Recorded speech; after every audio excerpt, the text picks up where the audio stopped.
Hey everyone, welcome to another video, and in this video I'm going to be talking about my H1B interview experience. To give you some context, my name is Parth Vijayvergiya. I was an international student 3-4 years ago. I was on my OPT. I was on F1, my OPT, and then I couldn't get STEM. I have a video for that. I'm going to leave that link in description. It got rejected because of my mistake. And then I'm on H1B currently, and I had to get a H1B stamp. I live in the US. I've been living here for 5 years now, and for the last 2 years I did not go home because of COVID, of course. As you guys know, if you're watching this video, there was a lot of turmoil when it came to H1B appointments, visa appointments, Dropbox appointments, everything, right? Because the US Embassy was working on a very thin crew. Instead of the 10 visa officers, there were only 3 or 4 visa officers operating, or instead of the 12. We don't really know the number. I live in Jaipur, so Delhi Consulate was the closest one, and that's where I was trying to get an appointment for. I submitted my DS-160 back in October, November, but it took me a while to get the appointments. I think it was 11th December when I got my appointments. My first appointment was March 6th. That was the OFC appointment. That's where you give your fingerprints, and that's where you give your photo. And that's where they verify, your passport's fine and everything.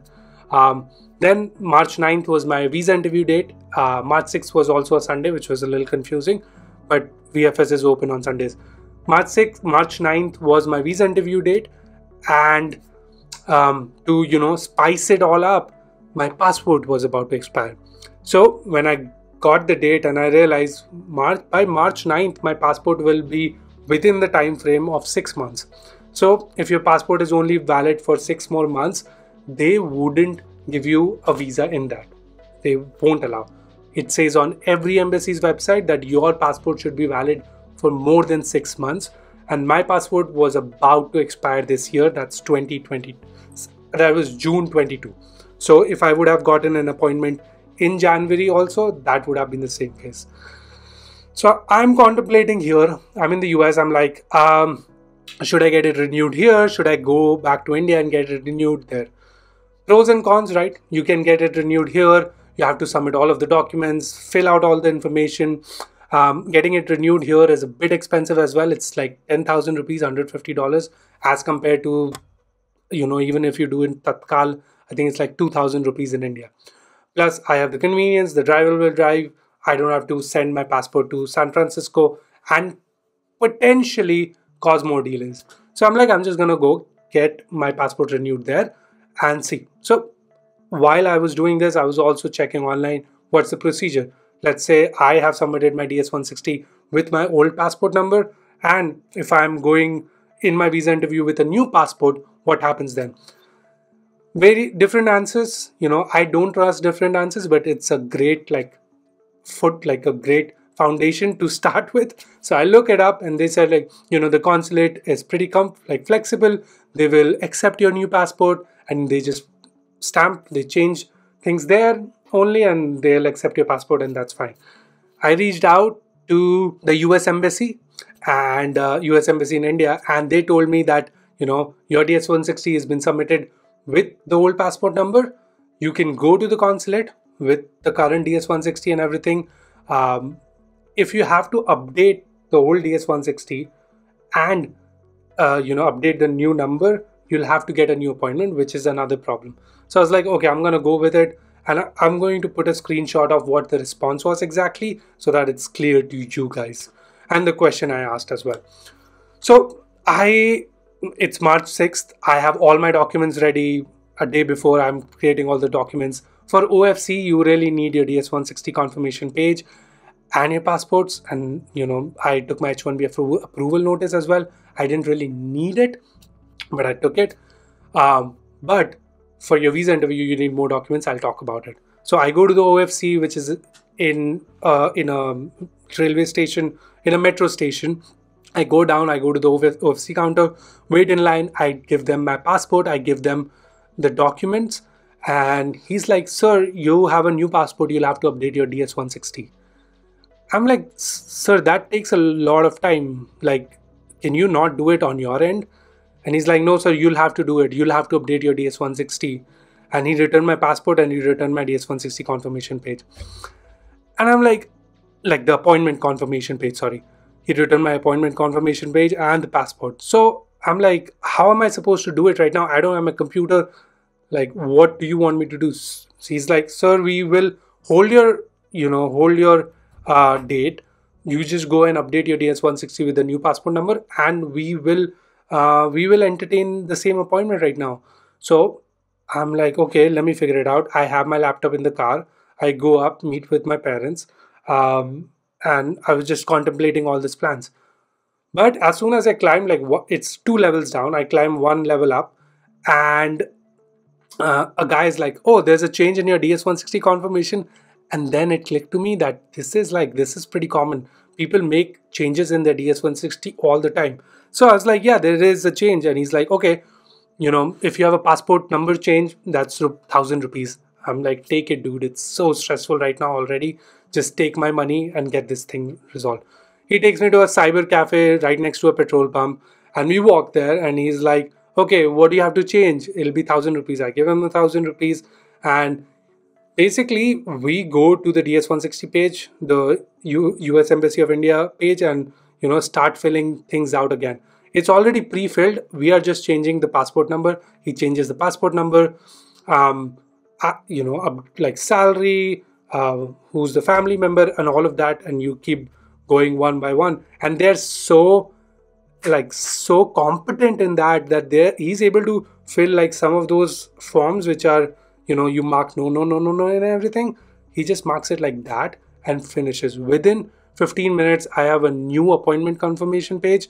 I have a new DS-160 page, and basically everything's updated.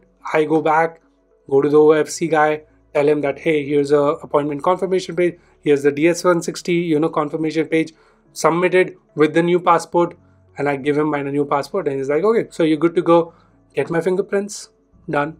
Get my photo done. I don't know why they still wanted it. I didn't look too good as compared to 5 years ago, but they want you to do OFC again. So I do that. They stamp my appointment confirmation page, and I am good to go. Now, the big thing, right? 3 days of wait for your visa interview is kind of a pain in the ass, but I'm like, okay, whatever. I was staying in a hotel and I was preparing all the documents, collecting them, and I'll leave a list of the documents which you have to take. The most important one out of the pay stubs and everything was the verification letter, the employment verification letter.